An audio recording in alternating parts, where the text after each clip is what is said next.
کشاورزی در جمهوری تاجیکستان ساحه مهم استحصالی و یکی از سمت‌های اساسی خواجگی خلق بوده. امنیت اوضاع‌واری مملکت، فعالیت کارخانه‌های صنعتی و استحصال و صادرات محصولات ساحه از آن وابستگی عمیق دارد. متخصصان ساحه بر آن باورند که اگر کشاورزان هنگام شودگار عامل بهداشت زمین را رعایت نمایند، حتما حاصل خوب به دست می‌آورند. مثلا در ناحیه دیوشتیج در عموم 24000 گکتار زمین لالمی موجود بوده. همه ساله در فصل بهار و تیر ماه در این زمین‌ها غله‌دانگی‌ها کشت می‌گردد. در موسم تیر ماهی سال روان کشاورزان ناحیه عزم دارند در مساحت عمومی نزدیک 16000 گکتار کشتی گندم و جو را برآورده. امروزها کشتی تیر ماهی زراعت‌ها در میدان‌های ناحیه دیوشتیج ادامه دارد. عین حال خواجگیداران و دهقانان ناحیه زیاده از 2350 گکتار کشتی تیرماهی گذرانیدند که این نسبت به همین دوره سال گذشته 1350 گکتار زیاد می باشد. بنا به معلومات عمومی تا به امروز غله تیرماهی در ناحیه دیوشتیج 8720 گکتار کشته شده است. در دایره تطبیق برنامه دولتی از خودکنی زمین‌های نوی آبیاری شونده و برقرارسازی زمین‌های از گردش کشاورزی بیرون مانده در جمهوری تاجیکستان برای سال‌های 2022-2027 و وسعت کشتی تیرماهی در ناحیه دیوشتیج تمام تدبیرها به این سمت روانه کرده شده است. در جماعت دهاتی یختن بیش از 200 گکتار زمین لالمی در شفت راهی اساسی دوشنبه خوجند چناق موجود بوده. بهره اجرای دستور پادشاهی سروری دولت محترم امام رحمان و رئیس ولایت سوخت با مساعدت مقامات حاکمیتی محلی محض از حساب زمین‌های سالها بیکار خوابیده مساحت کشتی تیرماهی زیاد کرده می شود.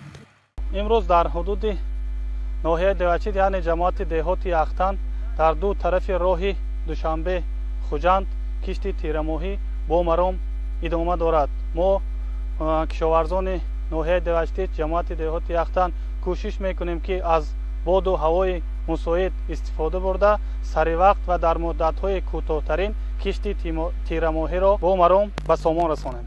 تاکید گردید که بارشات روزهای اخیر برای دهقانان در سمت کشتی غله‌دانگی‌ها در زمین‌های لالمی خیلی سری وقتی و مفید بوده. نمناکی زمین امکان می‌دهد که سبزیش این زراعت کشاورزی خوب جریان گیرد. کشتی زراعتی که در ماه‌های اکتبر و نوامبر گذرانده می شود، مایساش فصل زمستان را خوب گذرانده برای دوره منبعد آماده می شود. به عباره دیگر شودگاری با صفت و سری وقتی این گروی حاصلی بلند است. بنا به معلومات از ریاست کشاورزی ولایت سوخت تا به امروز در حدود ولایت 37522 گکتار زمین شودگار کرده شده. در مساحت 31402 گکتار کشتی تیرماهی غله‌دانگی‌ها از جمله 21712 گکتار گندم برآورده شده است. در شهر استراوشن 8150 گکتار، شهرستان 6160 گکتار و دیوشتیج 9475 گکتار زمین شودگار گردیده برای کشت آماده کرده شده است. برای انجام کارهای اگرتکنیکی در ولایت سوخت در مجموع 6863 عدد تراکتورها موجود می باشد که از آن 2329 عددش تکنیکای شودگار کننده است.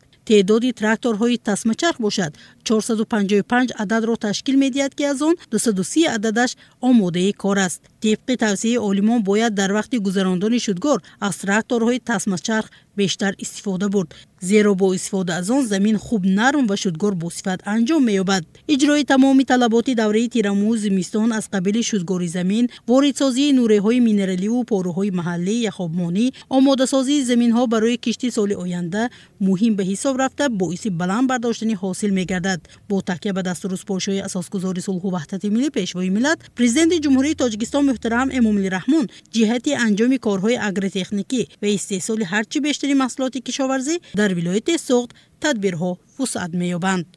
مستان محیدی لازاده، حبیب ابراهیم زاده، اخبار.